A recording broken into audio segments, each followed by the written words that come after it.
Hello my dear students, आज मैं लेके आया हूँ इलेक्ट्रिक करंट थ्रू कंडक्टर्स इस लेसन का लेक्चर नंबर 3।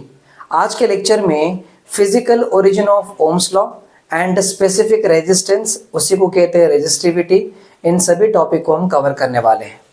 इससे पहले के लेक्चर यानी कि लेक्चर 2 में हमने ये देखे थे Ohm's law and limitation of Ohm's law, in topic को हमने कवर किए थे।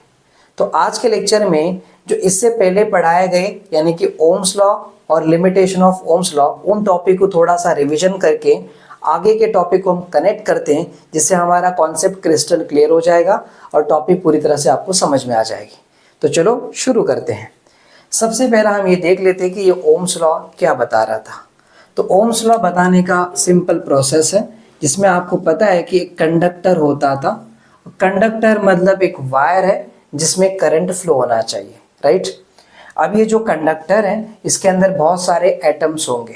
तो एग्जाम्पल के लिए मैंने यहाँ एक एटम दिखाया, दूसरा atom, third atom, fourth atom, fifth atom, ऐसे बहुत सारे नंबर ऑफ एटम्स रहेंगे। अभी के लिए बस मैंने इतना दिखाया है, राइट। हम एग्जाम्पल के लिए क्या कर रहे थे, सोडियम एटम को ले रहे थे। सोडियम एटम का एटॉमिक नंबर था 11। तो जो इलेक्ट्रॉन फिल करने का प्रोसेस था वो 281 था, यानी कि लास्ट थर्ड शेल में यानी कि वैलेंस शेल में एक इलेक्ट्रॉन है। तो वैसे अगर यहाँ देखोगे तो इसका वैलेंस शेल ये है, समझ के चलो, और उसमें एक इलेक्ट्रॉन फ्री है, ये इलेक्ट्रॉन फ्री है, यहाँ इलेक्ट्रॉन फ्री है।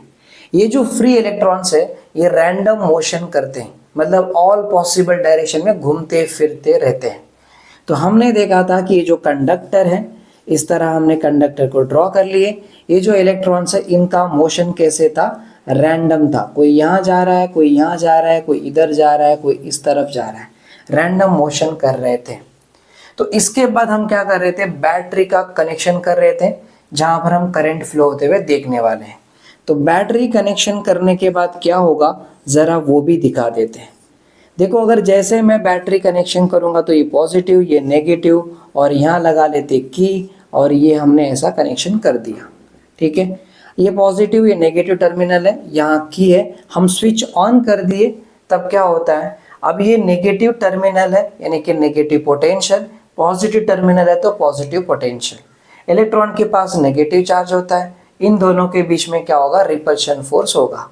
तो ये जो यहाँ पर नेगेटिव टर्मिनल है वो यहाँ से फोर्स अप्लाई किया, तो सारे इलेक्ट्रॉन मूव होते हुए इस तरफ चले गए।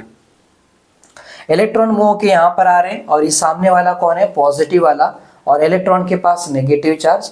तो पॉजिटिव और नेगेटिव में ऐसे अट्रैक्शन होगा, तो इलेक्ट्रॉन इधर आ जाएंगे, फिर यहाँ जाएंगे, और फिर इलेक्ट्रॉन इस तरह चलता रहेगा।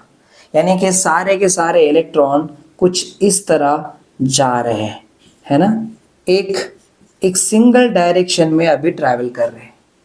तो अब हमने कनेक्शन कर दिया बैटरी, उसके बाद जो नज़ारा आपको देखने को मिलेगा वो इस तरफ इस तरह दिखेगा, है ना। ये पॉजिटिव है, ये नेगेटिव है, और ये स्विच लगा लिए की। तो अभी आपको ये दिख रहा है कि इलेक्ट्रॉन सारे के सारे इस डायरेक्शन में जाते हुए दिख रहे हैं। लेकिन देखो, बैटरी जो है, बैटरी के पास क्या है, पावर है, दैट इज पावर सप्लाई हो रहा है।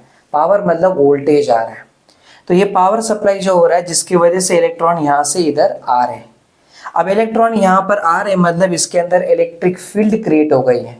तो बैटरी की वजह से जो इलेक्ट्रिक फील्ड इसमें क्रिएट हो रही है, यानी कि करंट अब फ्लो होने वाला है, तो इलेक्ट्रॉन यहाँ जा रहे हैं, मतलब करंट बनेगा। तो जो इलेक्ट्रिक फील्ड इसके अंदर बनेगा वो इलेक्ट्रिक फील्ड का डायरेक्शन इस तरफ रहेगा, क्योंकि इलेक्ट्रिक फील्ड का डायरेक्शन हमेशा पॉजिटिव से नेगेटिव की तरफ होना चाहिए। तो इलेक्ट्रिक फील्ड का डायरेक्शन इस तरफ, और जो चार्ज मूव कर रहे हैं वो इस तरफ। करंट का डायरेक्शन होगा पॉजिटिव से लेके नेगेटिव के तरफ। कन्वेंशनल करंट का डायरेक्शन हमेशा पॉजिटिव टू नेगेटिव की तरफ होता है, और जिस डायरेक्शन में करंट जा रहा है उसी डायरेक्शन में इलेक्ट्रिक फील्ड बनते हैं, और उसके ऑपोजिट में इलेक्ट्रॉन मूव करके जाते हैं। क्लियर है। तो इलेक्ट्रिक फील्ड क्रिएट होने की वजह से यहाँ पर इलेक्ट्रॉन का मूवमेंट हुआ और यहाँ करंट बन गया, राइट। हम करंट का फॉर्मूला पढ़ रहे थे कि ये जो क्रॉस सेक्शन एरिया है, इससे कितने चार्जेस पास होके जा रहे हैं, charge Q upon time 1 second का लेके चल रहे थे। Charge upon time is the electric current, ये हमने पढ़े थे, राइट। कितने चार्जेस यहाँ से पास होके जाते हैं इस एरिया से, तो उससे करंट पता चल जाएगा। मतलब कितना करंट गया यहाँ से, कितना करंट यहाँ से बन रहा है, current I upon this cross section area, इस एरिया से कितना करंट बन के जा रहा है, area A. Current upon area, इसको कहते हैं करंट डेंसिटी जे। हमने करंट डेंसिटी पढ़े थे। यहाँ तक हमारी बातें अच्छे से आपको समझ में आ गई है ना। ओम्स लॉ ये बता रहा था कि जितना ज़्यादा वोल्टेज होगा, यानी कि जितना ज़्यादा पावर सप्लाई होगा, उतना ज़्यादा करंट फ्लो होगा। मतलब हमने क्या देखा था कि ये जो बैटरी है ना, बैटरी का पावर सप्लाई जितना ज़्यादा होगा समझो, उतना ज़्यादा इलेक्ट्रॉन फास्ट मूव करके यहाँ पर पहुँचेंगे। मतलब 1 सेकेंड में ज़्यादा इलेक्ट्रॉन यहाँ से निकलेंगे। 1 सेकेंड में ज़्यादा इलेक्ट्रॉन निकल रहे हैं मतलब ज़्यादा करंट बनेगा। तो हमने कहा था कि जो भी करंट बनने वाला है वो डिपेंड करता है कि वोल्टेज के ऊपर। तो मैक्सिमम पावर सप्लाई तो मैक्सिमम इलेक्ट्रिक करंट बनेगा। दोनों डायरेक्टली प्रोपोर्शनल। अगर ये कम रहेगा तो करंट भी कम बनेगा, ये ज़्यादा रहेगा तो करंट भी ज़्यादा बनेगा। मतलब दोनों डायरेक्ट प्रोपोर्शनल में रहेगा। हमने ऐसा पढ़ा था। अब मैं ये प्रोपोर्शनल ये कहूँ या ये प्रोपोर्शनल ये कहूँ, ये क्यों हुआ? मतलब इसे हम ऐसे कह रहे थे कि V is directly proportional to the I। Proportionality symbol निकल कर एक कांस्टेंट आया था R, और ये है I। ये जो R है ये रेजिस्टेंस था, यानी कि ऑपोजिशन था। ऑपोजिशन क्या था? जब इलेक्ट्रॉन जाते रहेंगे तो बाकी एटम्स तो अपने अपने जगह पे रहते ही हैं, वो तो कहीं जाने वाले नहीं है, है ना। तो ये इलेक्ट्रॉन जाते वक्त है ना, ये जो बाकी एटम्स प्रेजेंट है उन्हें टकराते हुए जाएंगे। मतलब एकदम स्पीड से जा रहे हैं और बीच में ये एटम्स आ गए तो उन्हें कोलाइड करेंगे, यानी कि कोलिजन होगा, जिनसे उनकी स्पीड कम होगी। पर फिर भी वहाँ से उसके अंदर से ड्रिफ्ट करके निकल के जाएंगे।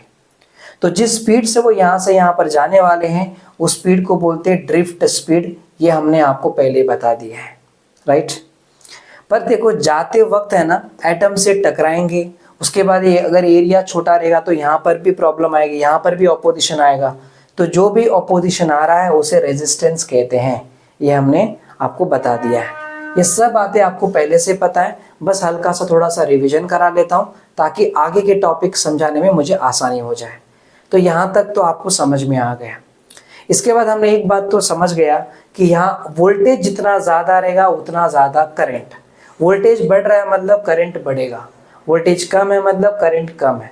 मतलब बड़ी बैटरी तो बड़ा करंट, छोटी बैटरी तो कम करंट, ऐसे हम समझ गए थे। तो इसके अकॉर्डिंग हमने ये देखा था कि ओम्स लॉ का जब अगर ग्राफ बनाएंगे तो वो ग्राफ कुछ इस तरह दिख रहा था। हम यहाँ निकाल दिए, लेट्स से यहाँ वोल्टेज है, इधर करंट है। तो ओम्स लॉ क्या बता रहा है? V is directly proportional to the current. तो ये जो ग्राफ है ना, ये ऐसा लाइन होना चाहिए, एकदम स्ट्रेट लाइन आना चाहिए, लीनियर आना चाहिए।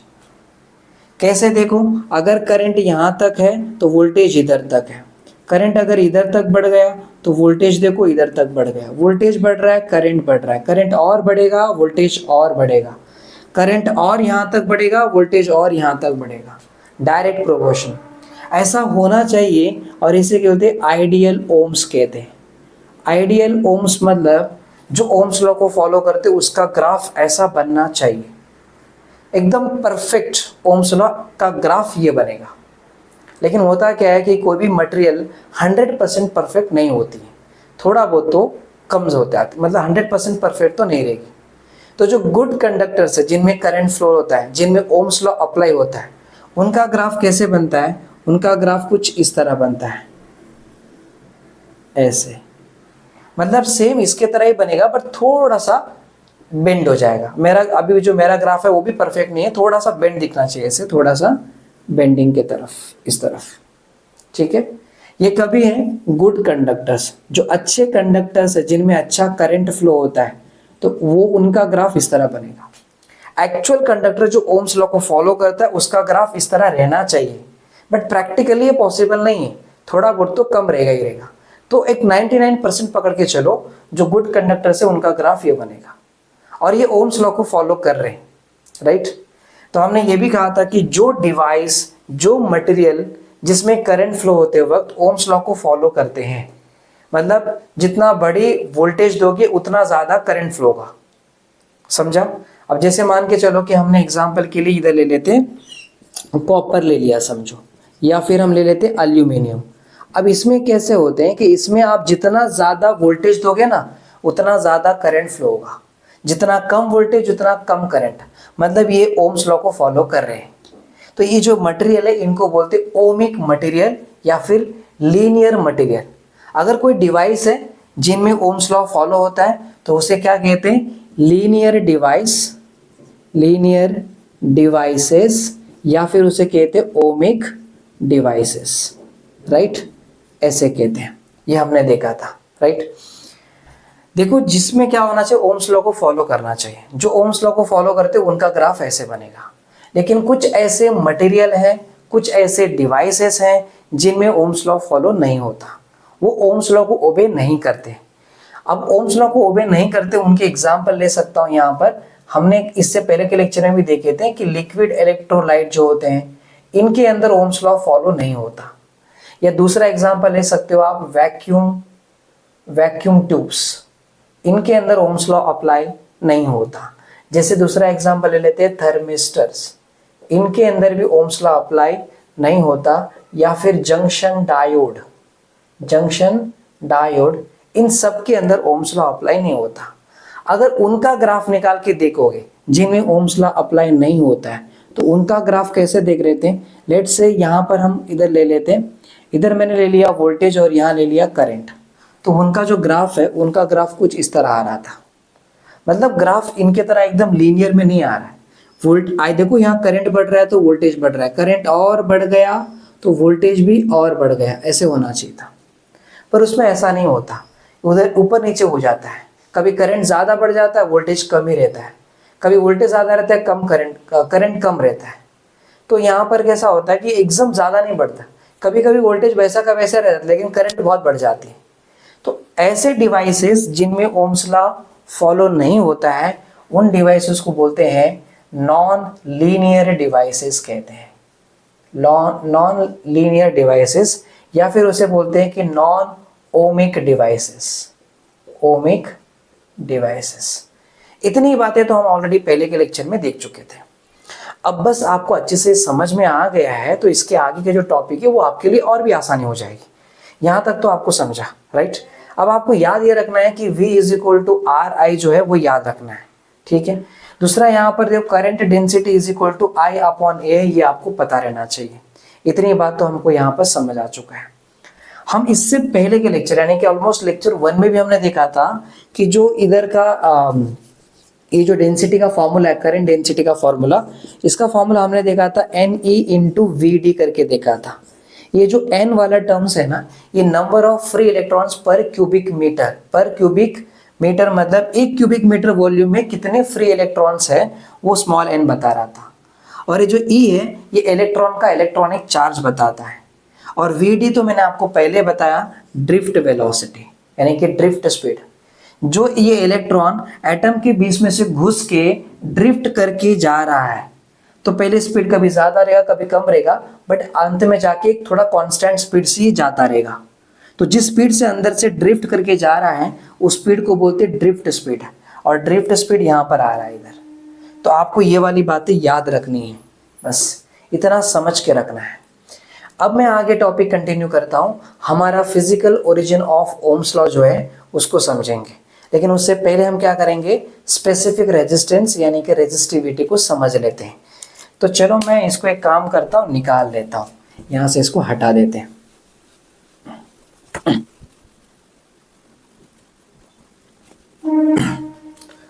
देखो यहाँ हमने जो कंडक्टर लिया है ना, अब ये कंडक्टर मैं यहाँ लेता हूँ समझो, ठीक है।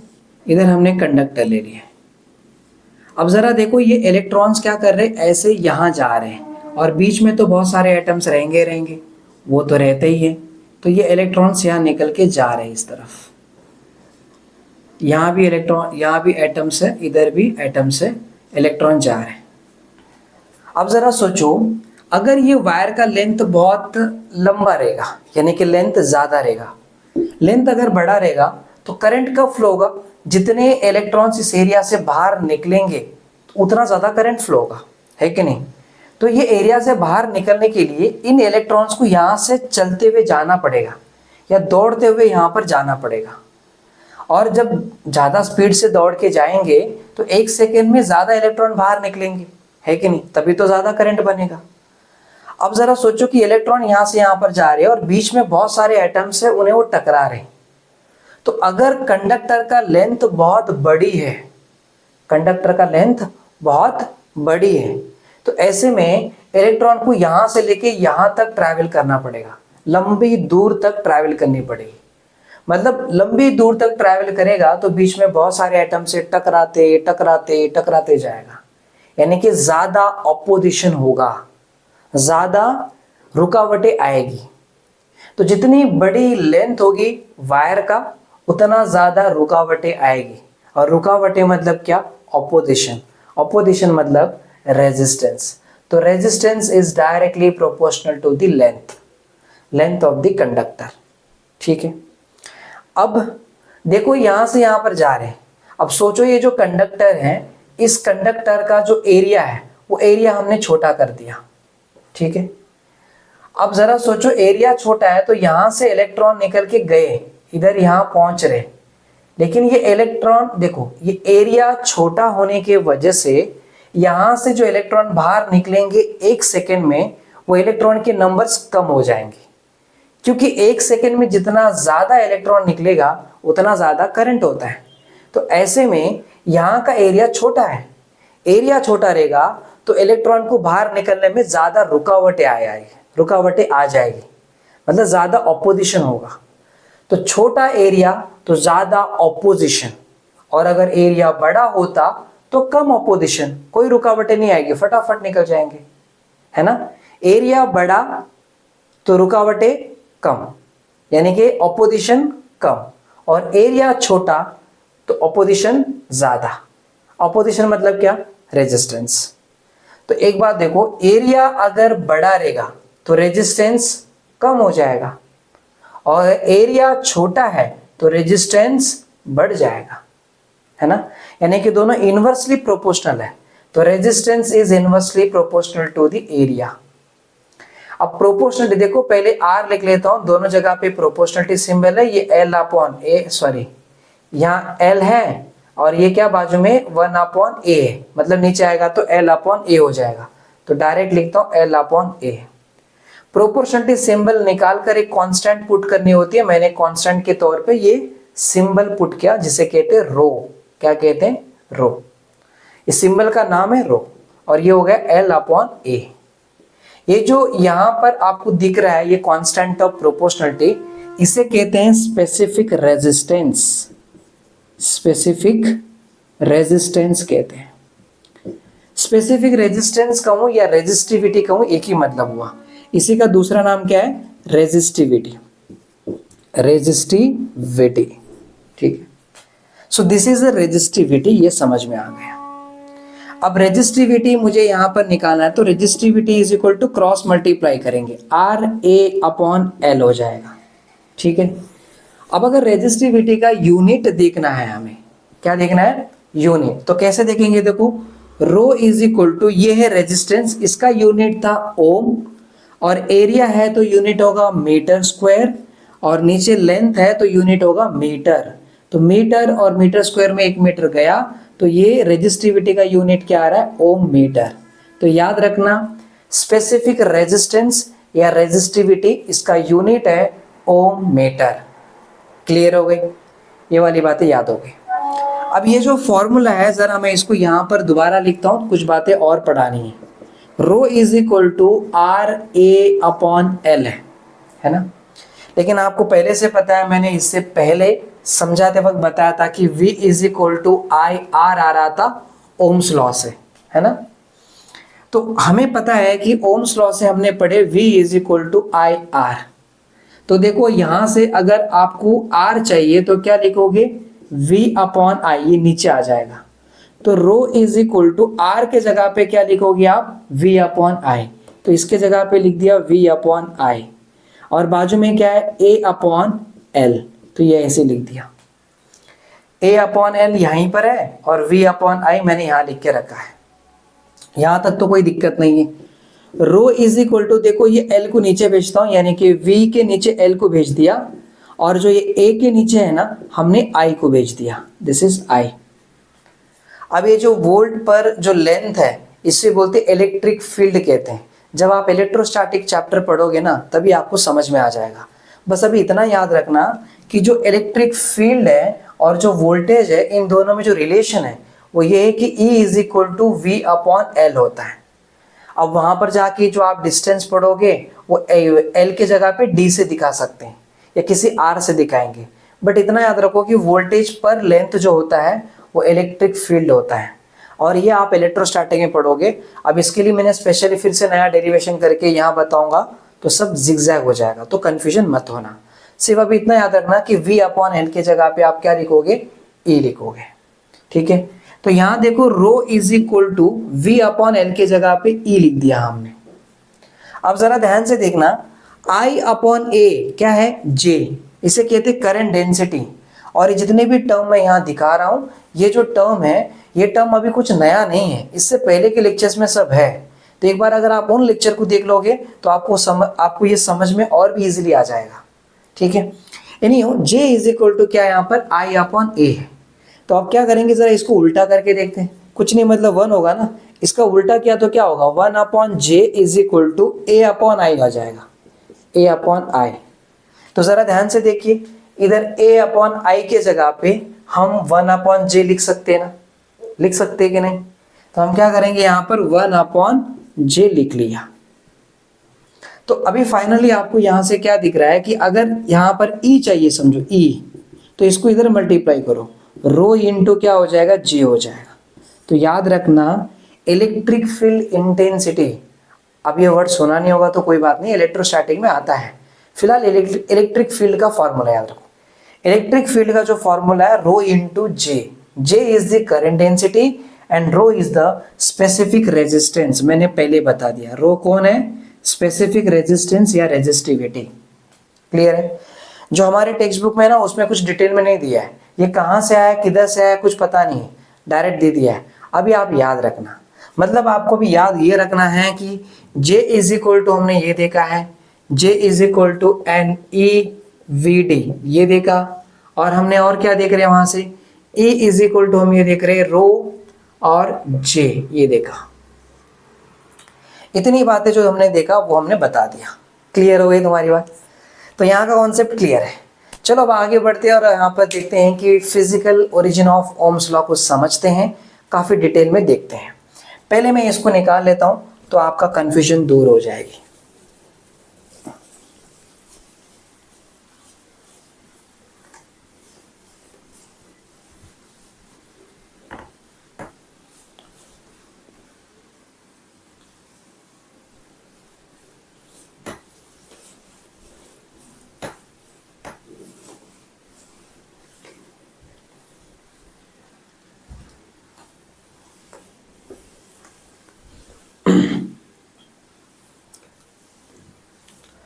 देखो, physical origin of Ohm's law, तो यहाँ टॉपिक का नाम लिख लेते हैं, physical origin of Ohm's law.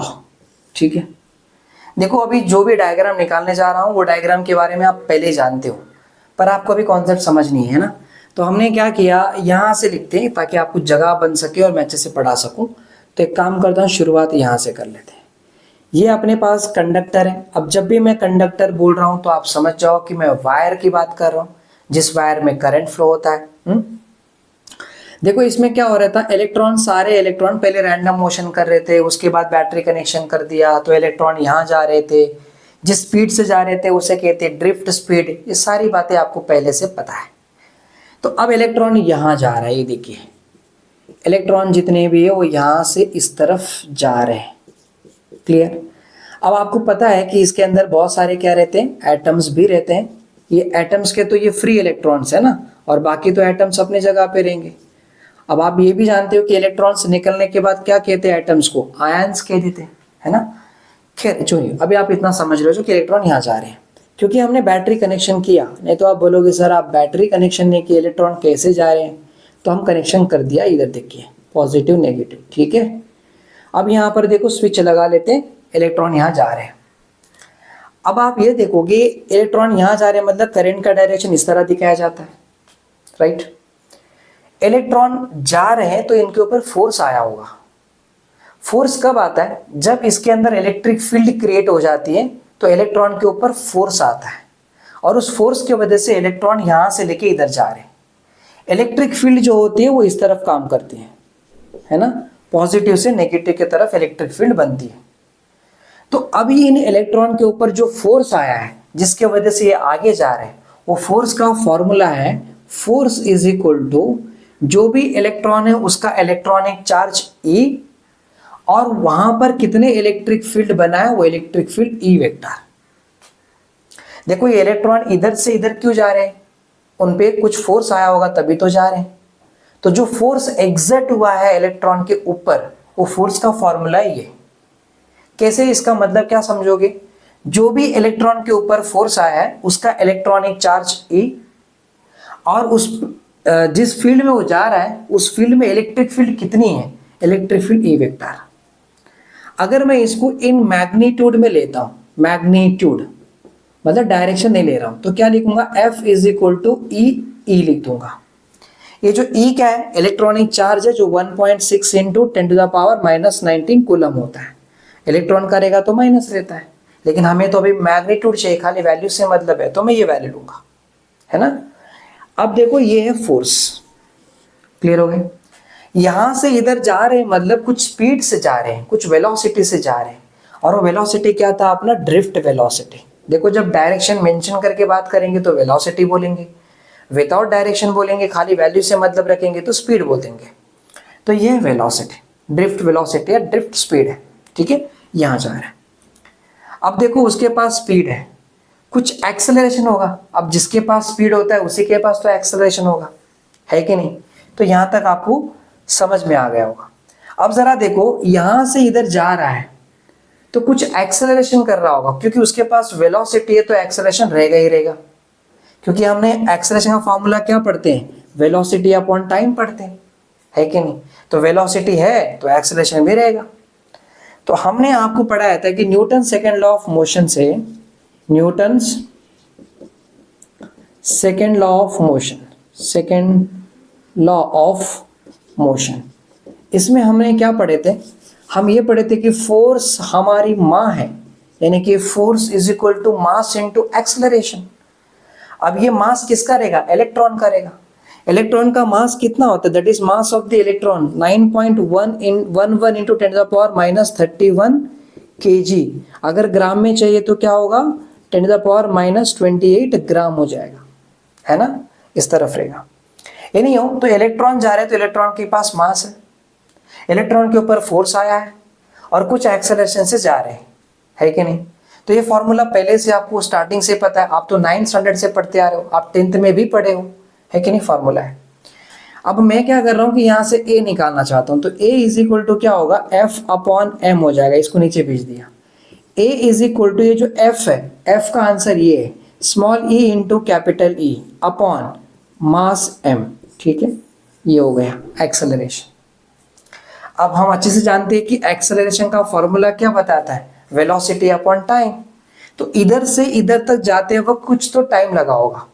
देखो ये जो ड्रिफ्ट वेलोसिटी है ना, उसमें होता क्या है कि जा रहा है तो थोड़ा वेलोसिटी बीच में एटम से टकराएगा, थोड़ी कम हो जाएगी, कभी बढ़ जाएगी, एक एवरेज वेलोसिटी मान के चलते हैं।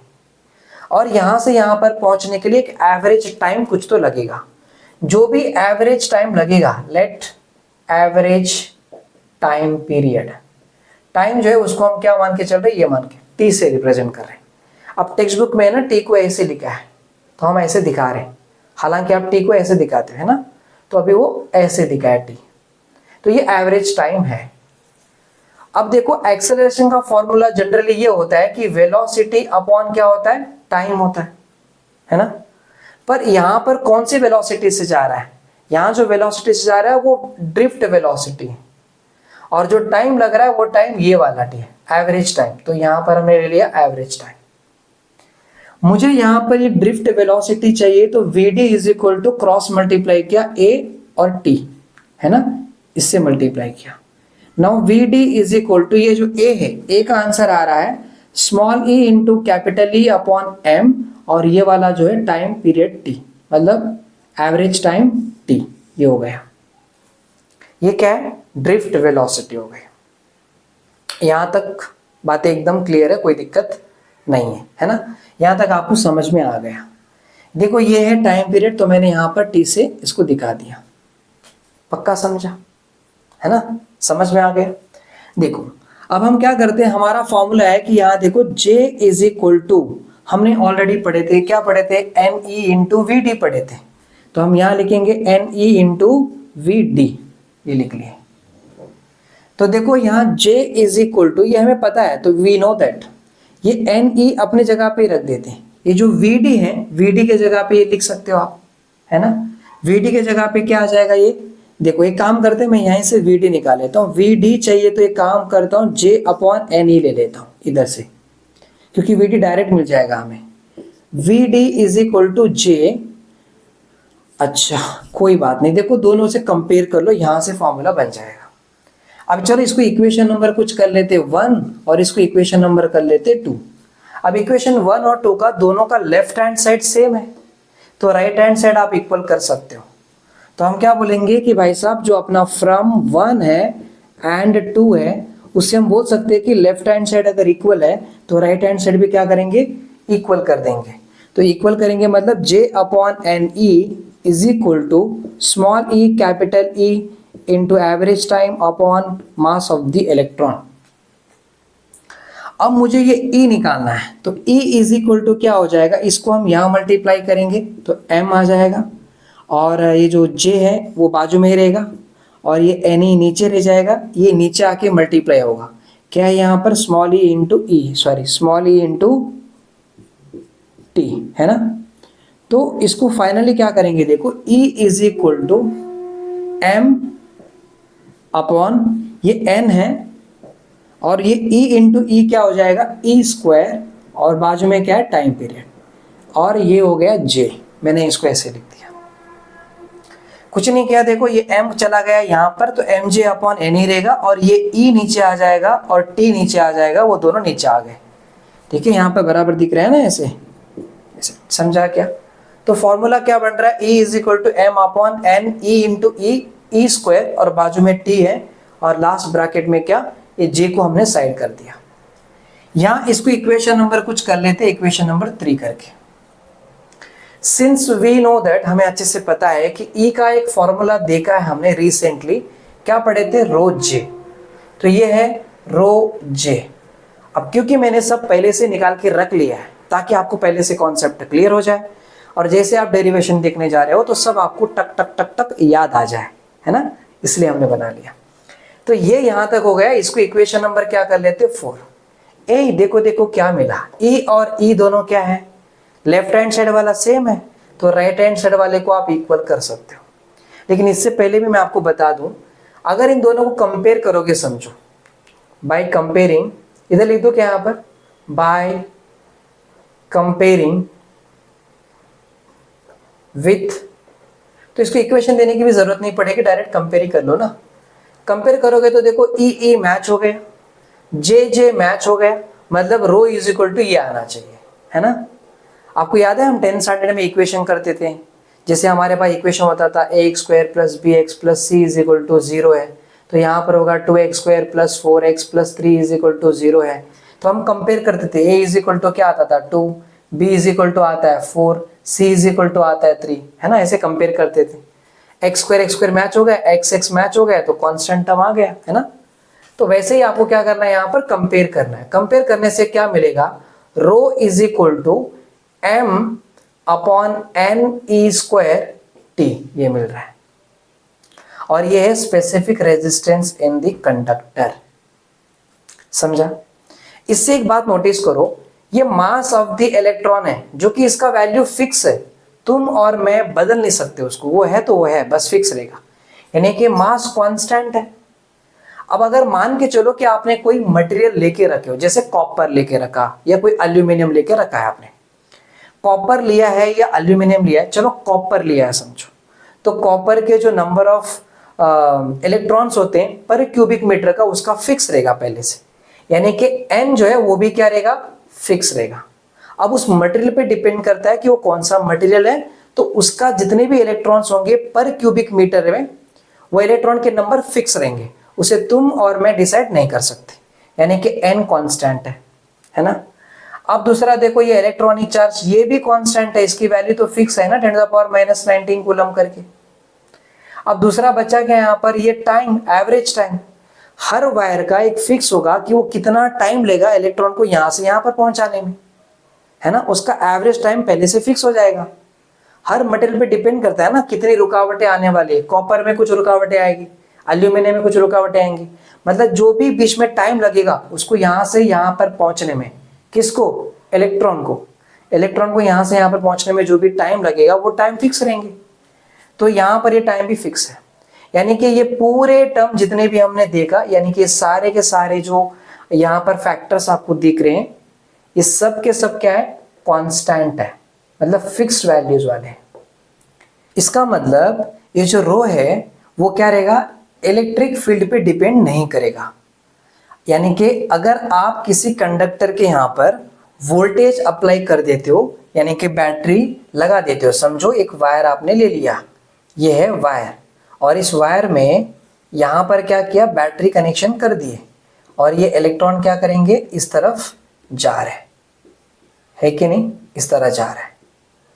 तो अभी देखो, अगर आप बैटरी कनेक्शन कर देते हो और अभी यहां पर क्या बनेगा, इलेक्ट्रिक फील्ड बनेगा इसके अंदर, और इलेक्ट्रिक फील्ड बनेगा E। तो ये फर्क नहीं पड़ता कि इलेक्ट्रिक फील्ड कितना बना रहे हो, इलेक्ट्रिक फील्ड ज्यादा बनाओ कम बनाओ कोई फर्क नहीं पड़ता, इसका जो स्पेसिफिक रेजिस्टेंस है रो वो क्या रहेगा, कांस्टेंट रहेगा। तो हम एक बात तो समझ गए कि सारे वैल्यूज जो है वो फिक्स्ड होते हैं, ये वैल्यू कांस्टेंट है, मतलब रो कांस्टेंट है, और ये इलेक्ट्रिक फील्ड पे डिपेंड नहीं करता। आप चाहे कितना भी वोल्टेज दे दो, कितना भी सप्लाई दे दो, आप वोल्टेज ज्यादा दे रहे हो यानी कि सप्लाई ज्यादा दे रहे हो, बैटरी ज्यादा बड़ी कनेक्ट कर रहे हो, तो इलेक्ट्रिक फील्ड भी क्या होगा, बड़ा रहेगा, यानी कि ज्यादा रहेगा, लेकिन उससे स्पेसिफिक रेजिस्टेंस चेंज नहीं होने वाला है, ये कांस्टेंट है, क्योंकि सारे के सारे वैल्यूज कांस्टेंट है। तो I can say rho does not depend on electric field E। समझा? तो आई थिंक आपको ये पूरा टॉपिक अच्छे से समझ में आया होगा। तो आज के लेक्चर में बस इतना ही, अगले लेक्चर में मिलेंगे, तब तक के लिए जय Hind, thank you so much.